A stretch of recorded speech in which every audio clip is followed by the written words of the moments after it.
All right, hey guys, welcome to another episode of YBC Talks. Today we are talking about longevity and how we can further improve and live longer through relaxation. Now, over the past weekend, I was kind of just looking around and browsing, and I found that Brian Johnson. Now, this name has come up a lot, and he's kind of the guy that's just represents the don't die movement.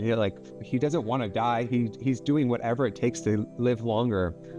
And I started kind of digging into what he's been doing, and there was this recent video about saunas and how it's relaxing, and how if you sit in a sauna, you will live longer than the average person. And so what he did was he went in a sauna and started doing sauna 3 to 5 times a week, and found out that actually his heart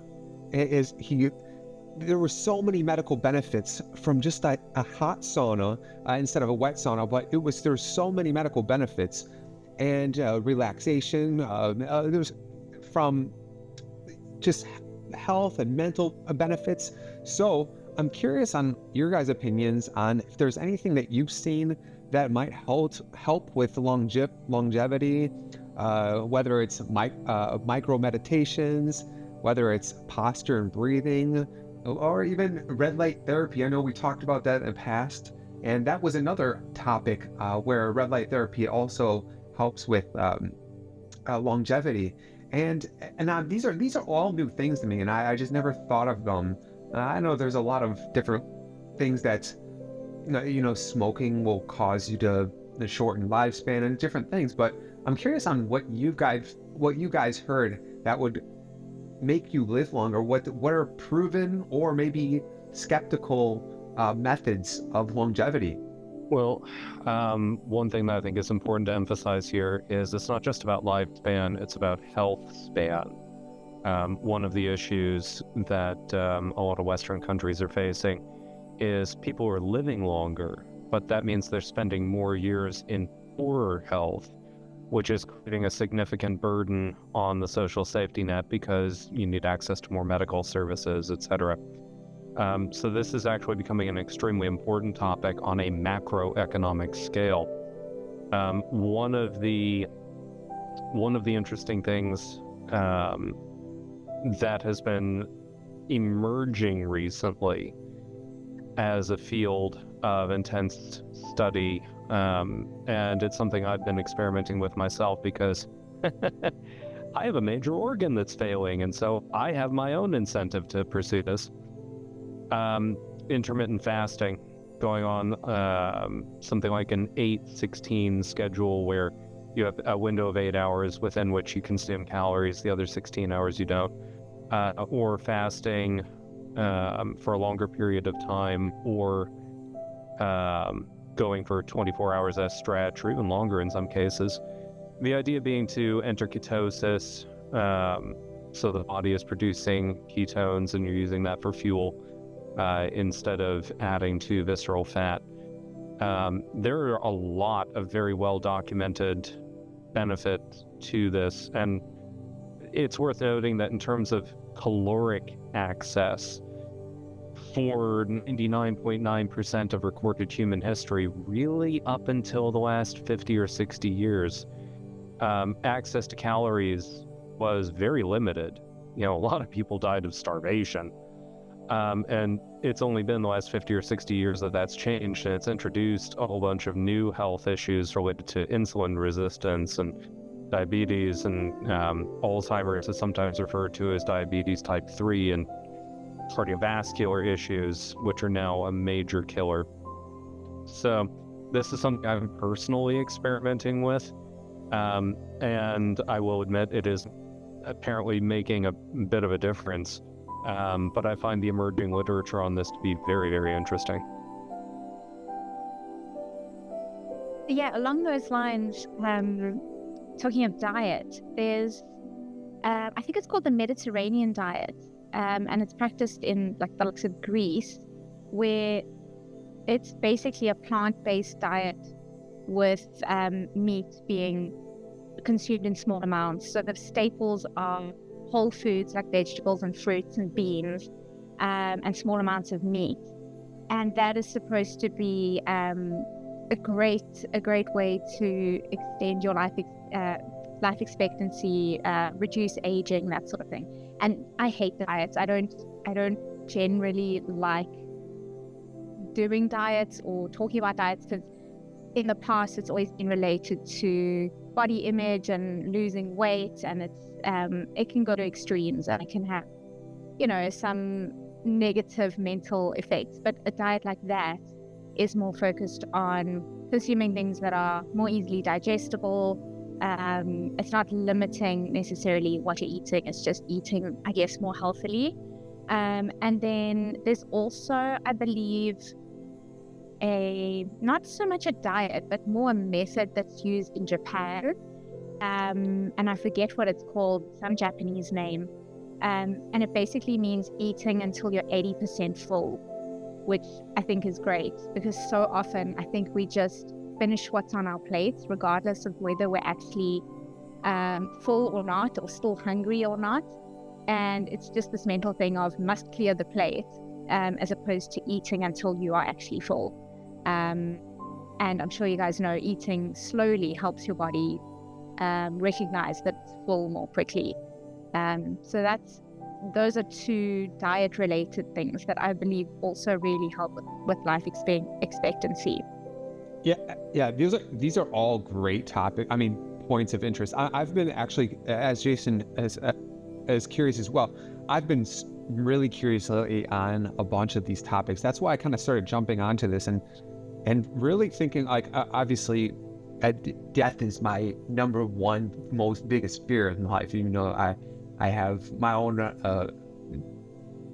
personal thoughts process behind that, but there's so many things that I think about, especially being in such a health risk. I have, and I'm aging rapidly, and so I'm always conscious about these things. And I know some of us have a ticking time bomb regardless of what we do, and that's just life, how it is. And not to sound grim, but there are ways that you can improve your life significantly.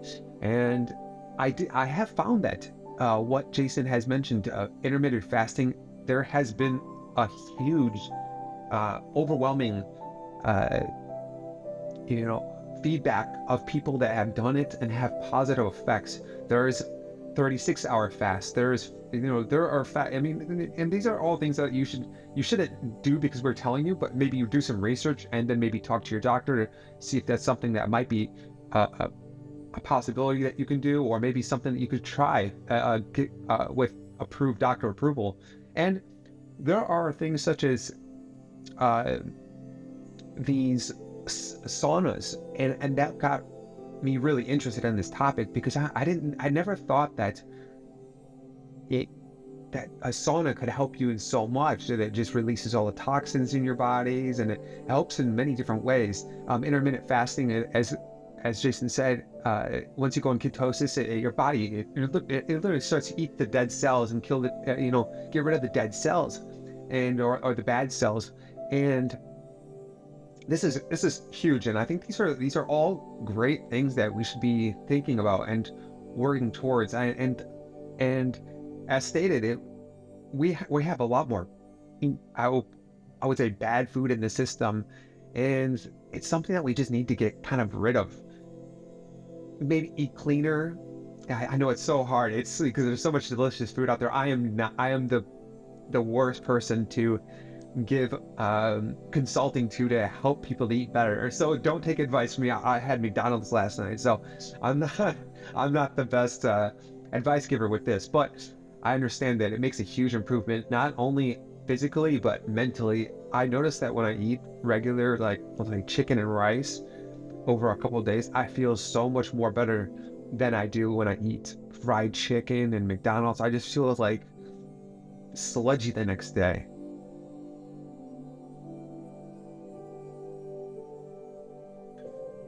So I am curious. I am curious on if there was any proof in any of these studies that you guys has personally seen, or if there's any that you have been wanting to try that you haven't tried. Personally, I want to do a 36-hour fast. I've done a 48, I think it was like 55-hour fast, and I just couldn't take it any longer. But I know there's like 7-day fast. I know that you can fast for like a month. I have heard people fasting for a month where it's just a water diet. Now, obviously, I'm not suggesting that, but is there any of these that you guys want to try? I know I want to try also red light therapy. I don't even know what that is, but I want to try that, and also saunas. I really want to try now.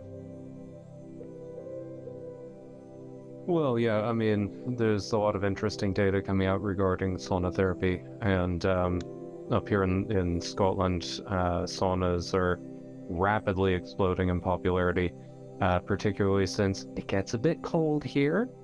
So there's some interesting benefits to joint mobility and what have you.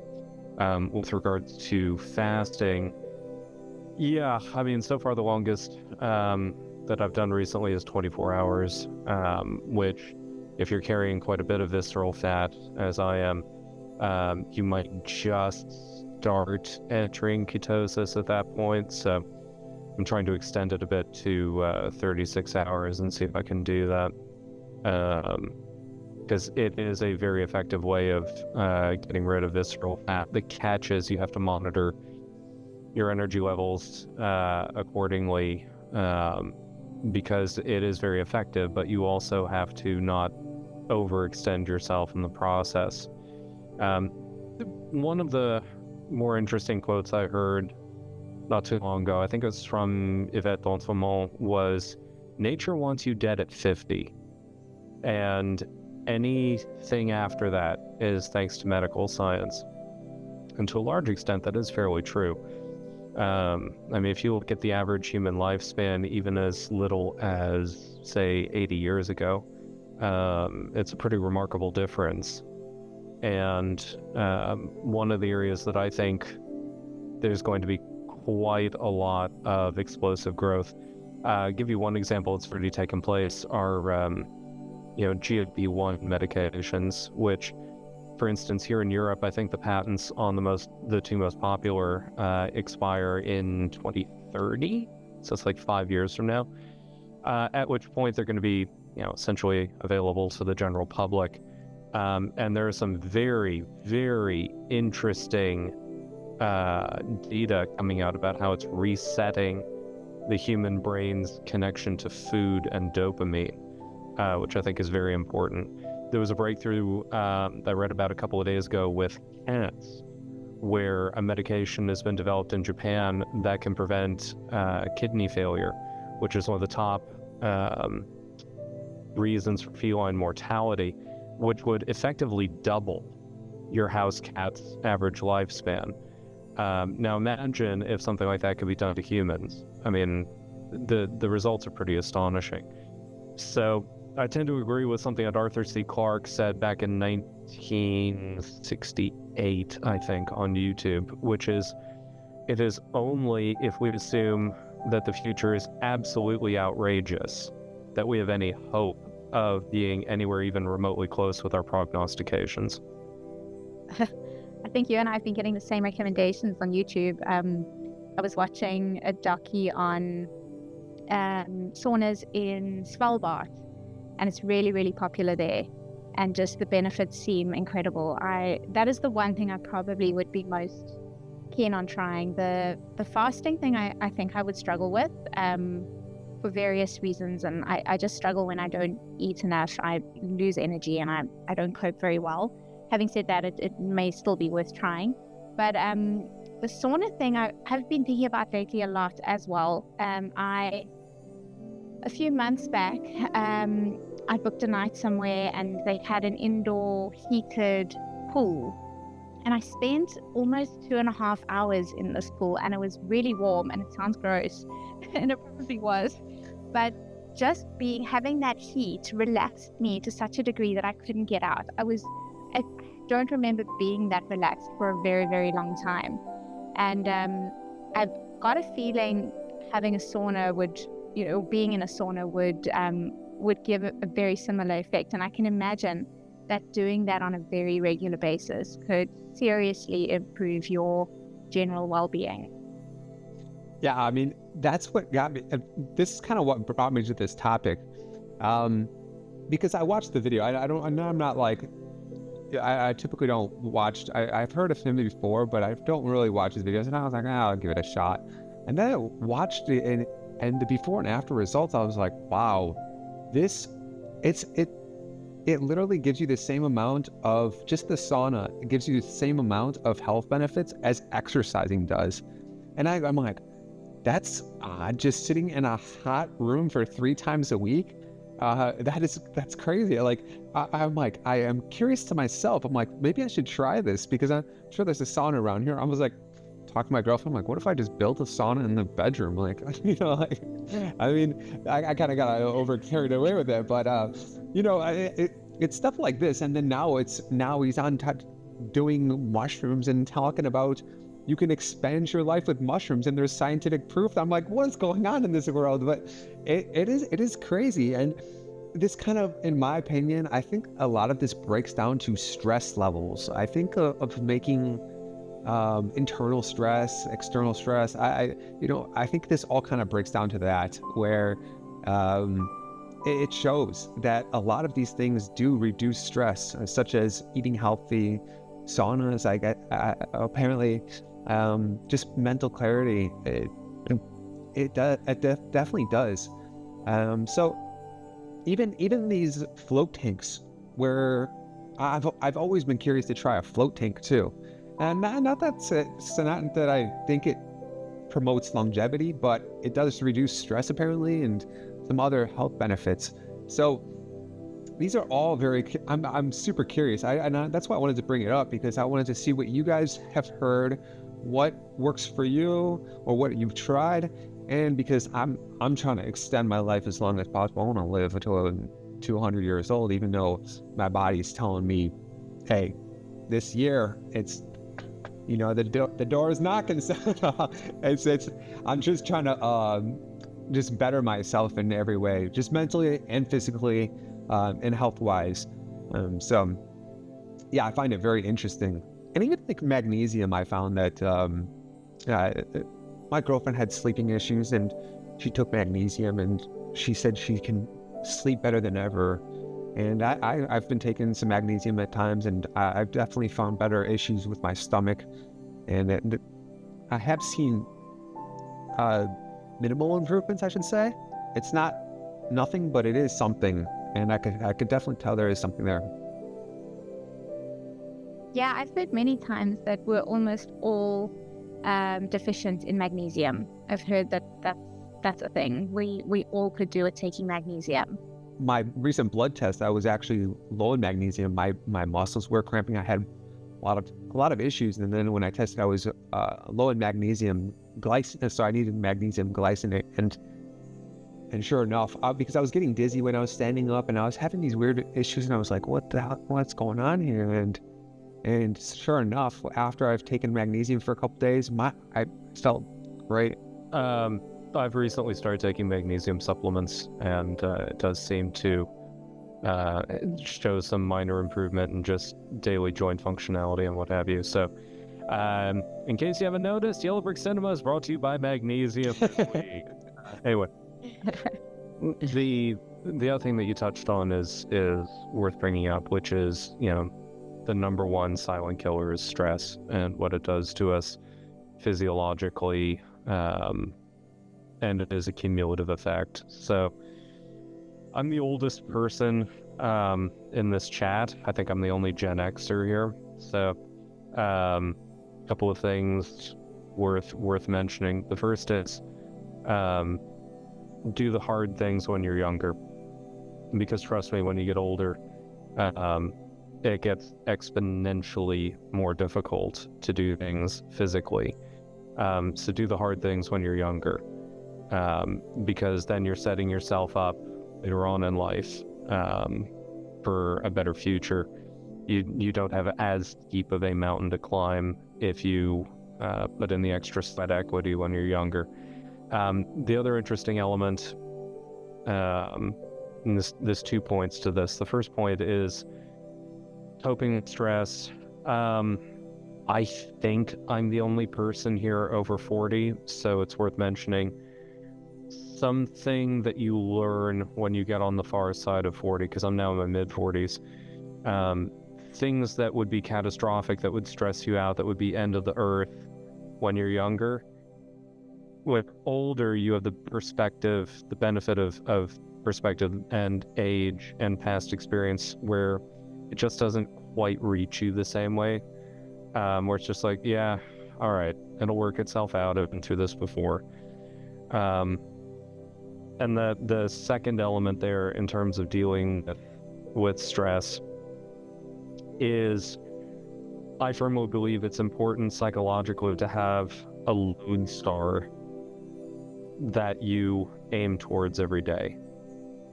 Because if you don't have a sense of direction, then there's a sort of creeping existentialism that comes into your life where you go, okay, what the hell am I doing all this for? And why am I putting in all this work? And why am I running on this constant hamster wheel and this rat race? Have a goal, and that goal can change over time. But have a series of life goals that might take you decades to hit, because speaking from personal experience, you just might hit them. And it justifies going through the stress. And then you come out the other side, and life is stressful for everyone every day, but it can get better. And I'm speaking from personal experience there. Yeah, I think a sense of purposefulness is very important. You could do all the health regimens, but if you're not happy and stressed out in your personal life, I think that's a sure way to not increase longevity in life. So yeah, I think that you're definitely right, where you should have some kind of purposefulness and not sweat about the small things, not stress over small things. I think that there's little things you could do in your life. Maybe adjust the sugar levels. So maybe if you don't, instead of eating 5 cookies, maybe just eat 2, and just reduce the bad intakes.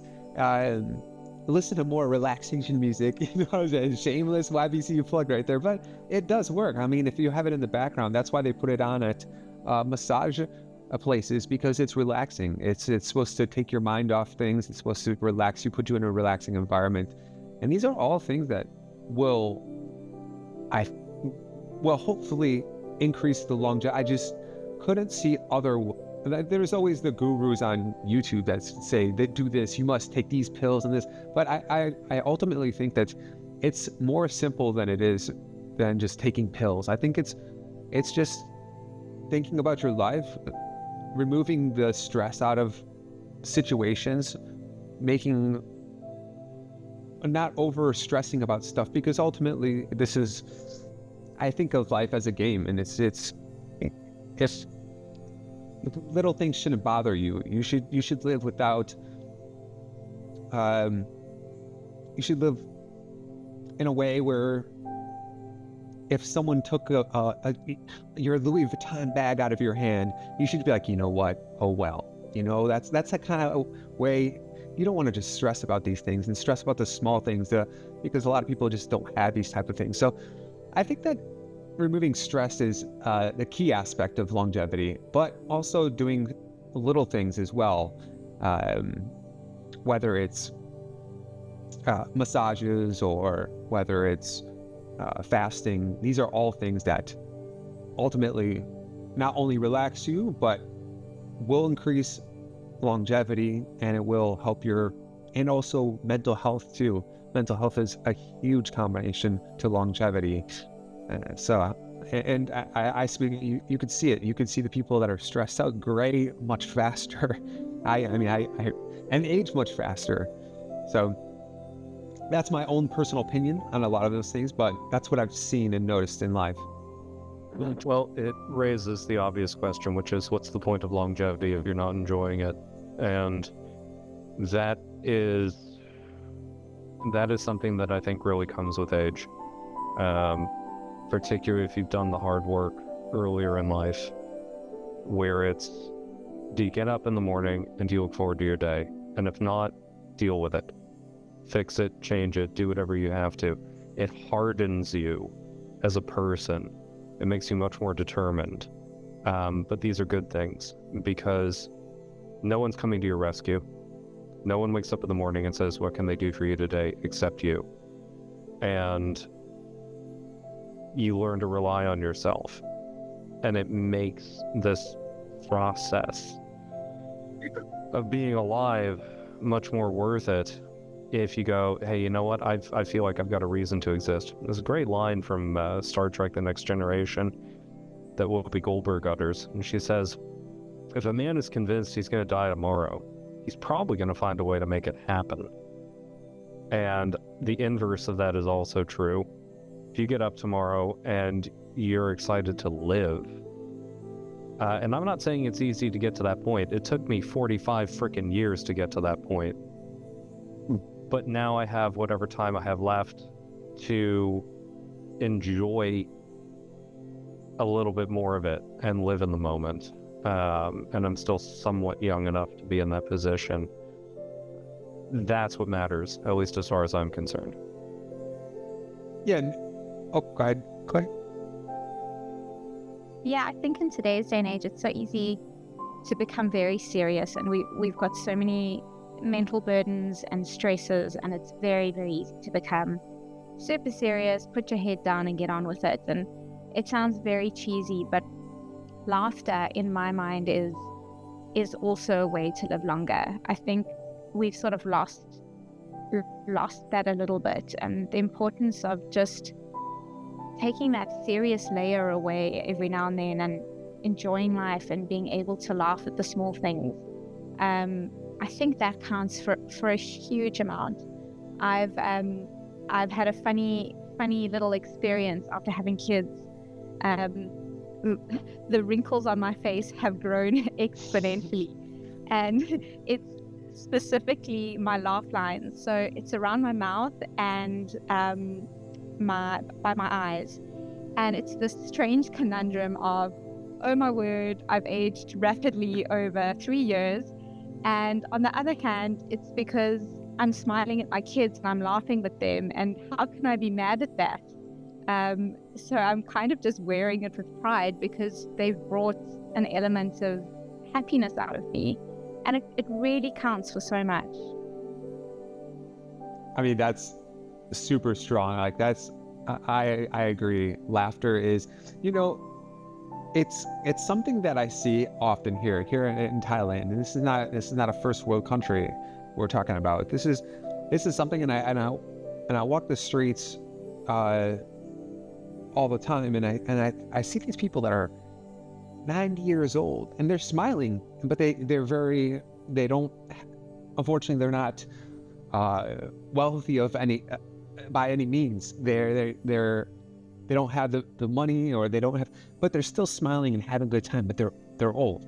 And I find that, it's not about having everything in the world. It's about enjoying what you do and being around good people and laughing and taking care of yourself, your health, and ultimately moving around.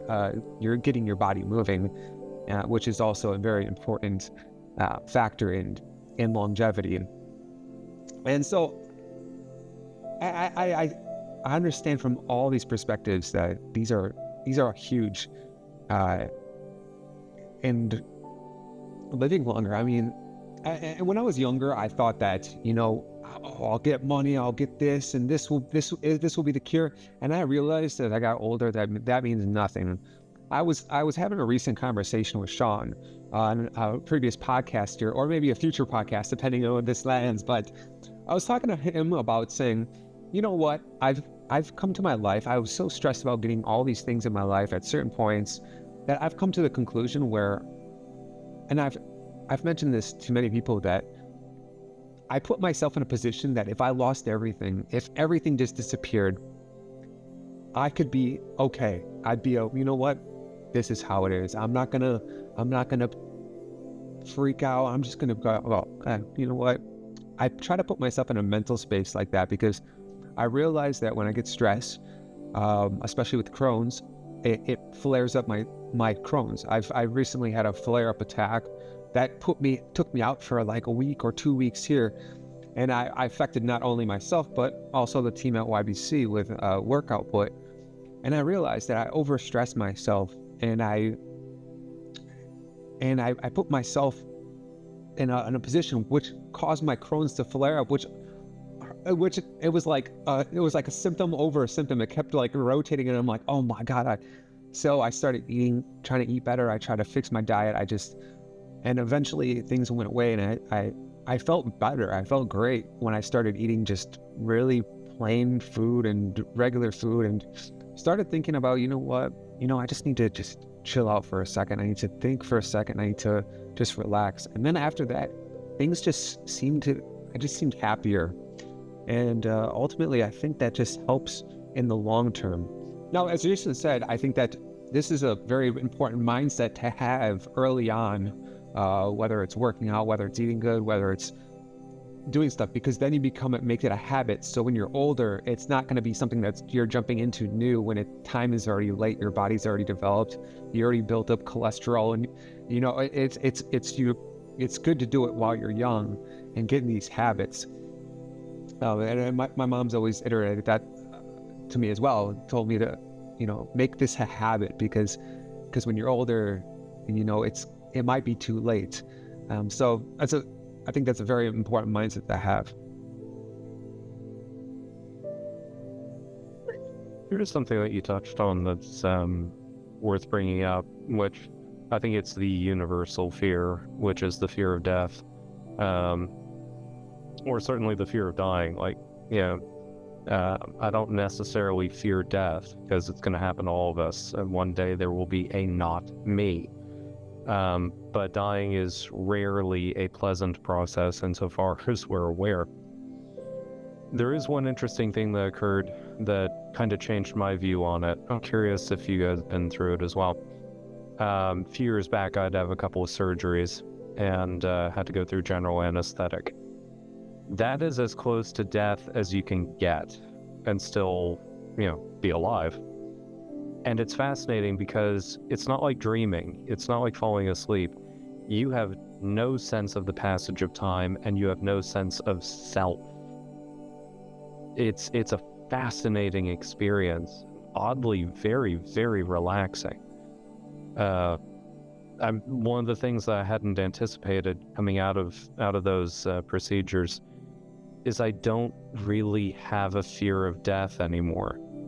I have no interest in dying prematurely. I have work to get done. There are things that I want to achieve while I'm still physically capable before the machinery completely grinds to a halt. But it really reshaped how I look at the idea of there is consciousness, and then one day, if that consciousness continues elsewhere, cool, and if not, okay, this all goes on without me, so be it. I'm curious if you guys have been through that as well, or if I'm just speaking Looney Tunes, which is a distinct possibility considering the various substances I've consumed over the decades. Kids, don't do drugs. Well, so I have a story and about anesthesia, and also I also don't. My goal in life is not to die. I want to not to die.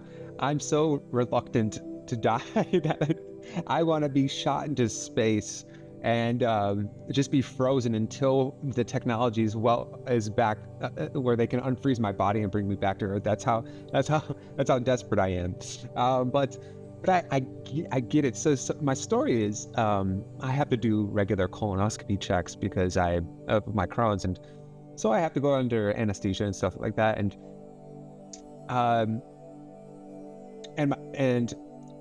although it is very relaxing, as you say, I mean, I've sat in the bed and you get put to sleep and you go, wow, like it.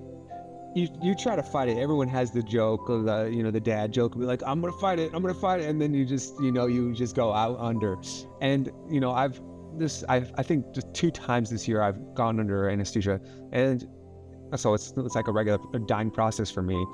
And but the story is I've actually woken up midway through my colonoscopy, so that was very interesting. That was not something.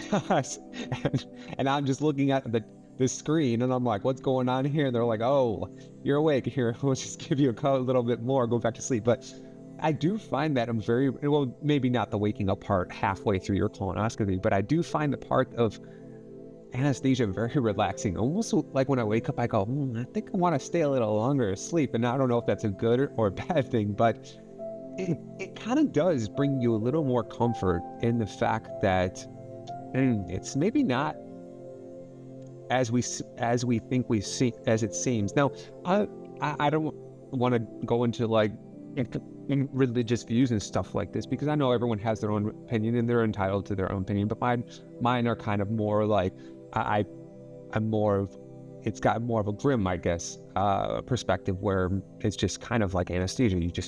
That's it.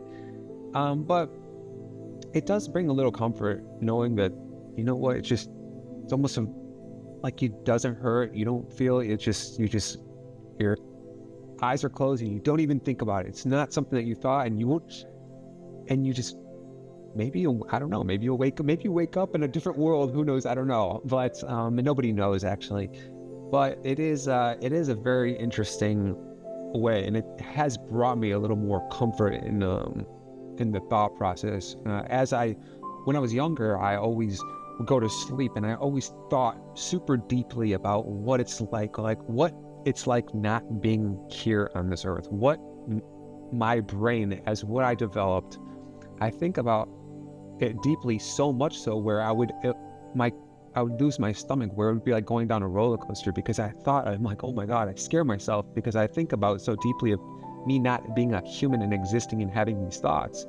So yeah, but I've come more closer to it, and I wonder with age if it becomes more normalized, because I see 80-year-olds, not to go on a huge rant here, but I see people in their 80s and 90s, and they almost feel comfortable with the fact that I never hear them saying, I'm scared of death. They just kind of have a more relaxed feeling. And I wonder if that's how it is as you get older. You just become more accustomed to it and go, you know what?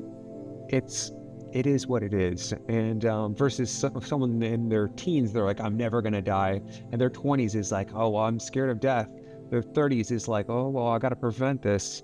And then it kind of calms down over time. So yeah, that's my own perspective and my own story about it. But curious, Claire, yeah, I know you have something to say, so I'm curious how your perspective is. Yeah, just to touch on what you just said, I wonder if that's also because when you're in your 80s, you've lived your life, you've gotten through all those stages, and I suppose you get to a point where you can say, okay, well, I've done my time, like I'm happy or not happy, but I've lived my life, and it's getting to that time. It's sort of more of a natural thing to be going through. Whereas, in your 20s, 30s, 40s, maybe even 50s, there's still that fear of dying too early, I guess. So yeah, I have my perspective on it has changed, again, just having had kids. So I've never been super worried about the actual experience of it for myself, but having young kids has made me develop quite a fear of it because of what I would be leaving behind. So that has created a whole new element of I guess anxiety, if I'm being honest, around the topic, and I tend not to think about it too much because it does get me into a bit of an anxious spin, purely because I now have young kids to think about. I mean, that makes you, and I think that might be a good thing because it might put you in a way of appreciating the small things more, the little things in life a bit more. And you see things kind of more of as a granular scale than, a simple thank you it might be more appreciative. So, I mean, maybe it is a good way to think about life, and you think about, it. Sometimes, unfortunately, my dad passed away, and I wasn't able to when I was 18 years old or 17 years old, and I wasn't able to have the greatest goodbye. And it kind of felt, I've kind of, I felt like a regret for a long time in my life because of that. And I feel like it makes you, when you think about it, you go, after that, I just kind of appreciate, and I try to be more like, when I say goodbye to someone, I'm like, well, I hope you have a nice day. I hope you're okay. Hope to see you soon. I really appreciate, people's time more, and the smaller things in life. So yeah, I mean, to kind of sum things up, I do think that a lot of these things promote longevity, with whether it's saunas or stress, reducing stress, eating healthier, dieting, proper diet, and also thinking almost about death. I feel like, in a way, if you have the right mindset, could almost promote longevity, because it'll make you think about the smaller things and maybe not stress over them, but make you appreciate that, and become more relaxed with yourself and relaxed in your life.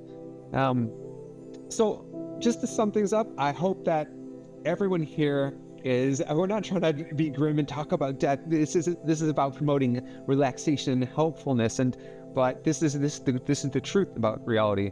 So in summary, I hope that everyone here leave a comment what helps you relax, what you think promotes longevity. Any last comments from you guys? Sorry, I'm kind of going off on like a weird tangent here. So I lost my track of mind. I'm thinking about colonoscopies here. So I'd love to, if you have any last thoughts, I would love to hear what you guys have to say. Just a quote from Bill Hicks. It's just a ride.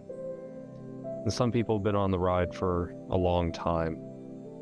And they say to you, hey, you know what? Don't worry, ever, because it's just a ride. And trust me, there comes a point when you get old enough where that isn't just something that you intellectually understand as a concept, that you actually feel. Don't worry, it's just a ride. I mean, that's very true. It is. It really is. This is, whether it,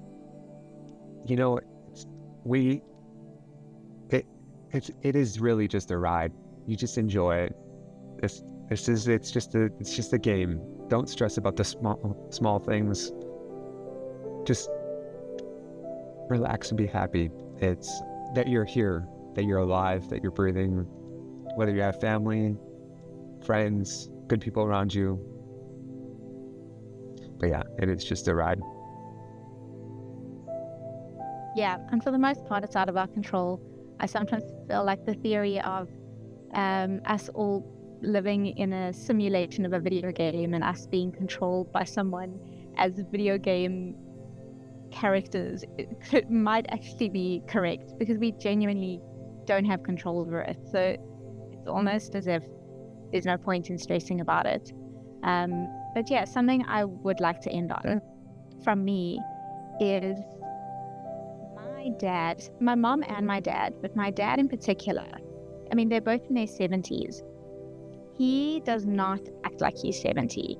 He doesn't wear the clothes that other 70-year-olds wear. He wears like fairly trendy shorts and a t-shirt every day. He doesn't dress up. He doesn't do the button-up shirts and the long pants, and he's always in like trainers, shorts, and a t-shirt. He'll wear a cap. And he acts as if he's in his 40s or 50s. And he actually like almost hasn't got the ability to take on a 70-year-old mindset. Like he won't physically do it. It freaks him out. And he just carries himself as if he's 40. And he walks regularly. He he listens to good music. He just hasn't fallen into the mindset or the mold of a 70-year-old.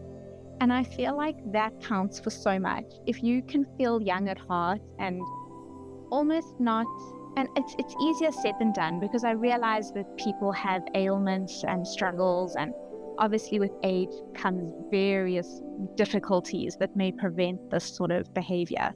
But if you can sort of channel not even your inner child, but your inner youngster, I guess, and just live life to the fullest and not fall into the trap of, okay, I'm this age, therefore I'm just going to succumb to it. I feel like that mental mindset can have a really, really big impact on A, your quality of life, and B, your longevity. I mean, that is extremely well said. I now want to meet your dad. I want to meet this guy. He seems like a fun guy to be around. I mean, that's like my mindset.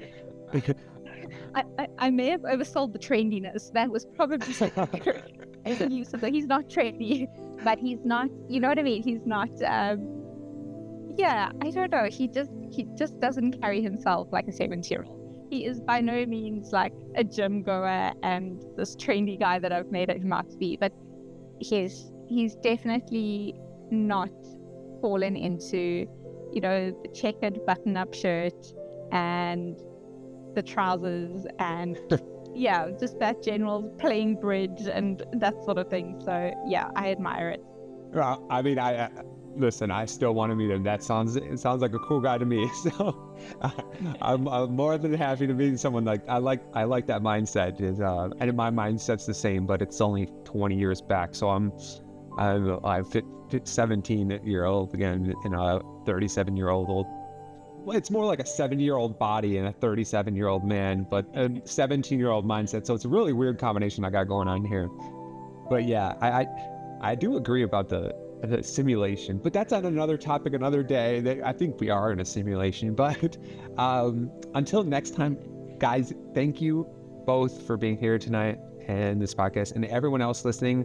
So leave a comment on what you think promotes longevity, what helps you, and what we should talk about next week. If there's anything that you would like to hear, we'd love to communicate and talk to you guys, and also, discuss topics that are to you. So again, thank you guys both, and we will see you next week.